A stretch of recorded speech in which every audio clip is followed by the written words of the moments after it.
Hello all, welcome to Pan India Frames.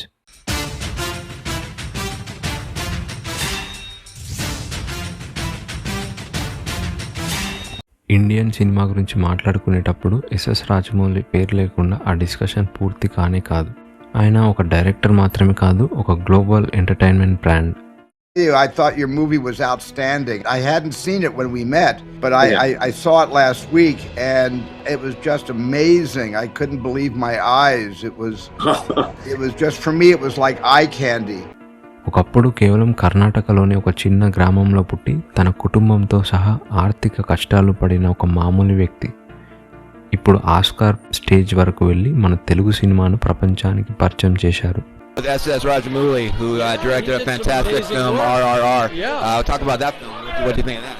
Well, I was honest. I was being honest with him at the time that I thought it was spectacular work, and it was great to see Indian cinema, bursting out into the world stage with broad acceptance. Rajamouli గారు జీవిత కథ ప్రపంచంలోని అతిపెద్ద startup కంపెనీల ఫౌండర్ల కథల కంటే ఏమాత్రం తక్కువ కాదు. శ్రీ రాజమౌళి అనే ఒక యువకుడు తన పేరులోని గొప్పదనం లాగే సినిమా రంగంలో అంత పెద్ద ఎలివేషన్ను ఎలా అందుకున్నారు? చిన్నతనంలో తన తాతగారికి ఉన్న 100 ఎకరాల ఆస్తి ఒక్కసారిగా నష్టం పాలైనప్పుడు వారి కుటుంబం కేవలం ఒక బెడ్రూమ్ ఫ్లాట్కి పరిమితమైంది. అప్పుడే ఆయన చదువు మధ్యలోనే ఆపేసి కేవలం 50 రూపాయల జీతం కోసం క్రాంతి కుమార్ అనే దర్శకుడి వద్ద అసిస్టెంట్ డైరెక్టర్గా పనిచేయడం మొదలుపెట్టారు. ఆ తర్వాత తన తండ్రి గొప్ప కథా రచయిత కె విజేంద్ర ప్రసాద్ గారితో 6 ఏళ్ల పాటు పనిచేస్తూ వారి అద్భుతమైన కథలకు వేరే డైరెక్టర్లు న్యాయం చేయలేకపోవడం చూసి తాను ఫ్రస్ట్రేట్ అయ్యారు. ఆ కోపమే ఆయనలో డైరెక్షన్ చేయాలనే కసిని పెంచింది. సినిమా నిర్మాత పడిన బాధను దగ్గర నుండి చూసిన ఆయన అప్పుడే ఒక ప్రామిస్ చేసుకున్నారు. నేను డైరెక్టర్ అయితే నిర్మాతకు ఏనాడు నష్టం రాకూడదు, నా సినిమాకు పెట్టిన ప్రతి రూపాయికి ఎక్కువ లాభం రావాలి. అందుకే ఆయన సినిమా అంటే 100% హిట్ అనే నమ్మకం ఇండస్ట్రీకి కలిగింది. రాజమౌళి గారి కెరీర్ మొదలైంది ఈనాడు టీవీలో శాంతి నివాసం సీరియల్ డైరెక్టర్గా. ఆ సీరియల్ తెలియని వాళ్ళు ఎవరు ఉండరు. అప్పట్లో ఈటీవీలో అదొక సెన్సేషన్. ఆ తర్వాత తెలుగు సినిమాకి ఒక దిగ్గజమైన కె రాఘవేంద్రరావు గారి మెంటర్షిప్లో ఆయన ప్రోత్సాహంతో 2001లో స్టూడెంట్ నెంబర్ 1 సినిమాతో హీరో జూనియర్ ఎన్టీఆర్ను అండ్ తనను తాను తెలుగు సినిమాకి ఇంట్రడ్యూస్ చేసుకున్నారు. ఈ సినిమా 10 కోట్లు వసూలు సాధించి ఆయనకు ఒక హిట్ డైరెక్టర్గా గుర్తింపించింది. కేవలం 2 సంవత్సరాలలోనే సింహాద్రి సినిమాతో ఏకంగా ఇండస్ట్రీ రికార్డ్స్ను బద్దలు కొట్టి 30 కోట్లకు పైగా వసూలు చేసి స్టార్ డైరెక్టర్గా ఎదిగారు. ఇక్కడి నుంచే రాజమౌళి గారి విజన్ మొదలైంది.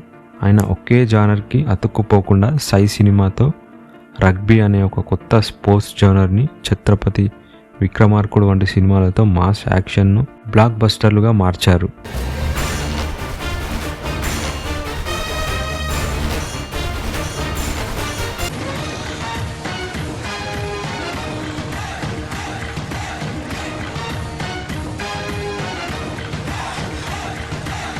ఇక్కడే ఆయన బిజినెస్ స్ట్రాటజీలోని మొదటి అంశం గమనించాలి. ఒక ప్రాంతీయ విజయాన్ని గ్లోబల్ రీచ్కి తీసుకెళ్లడం.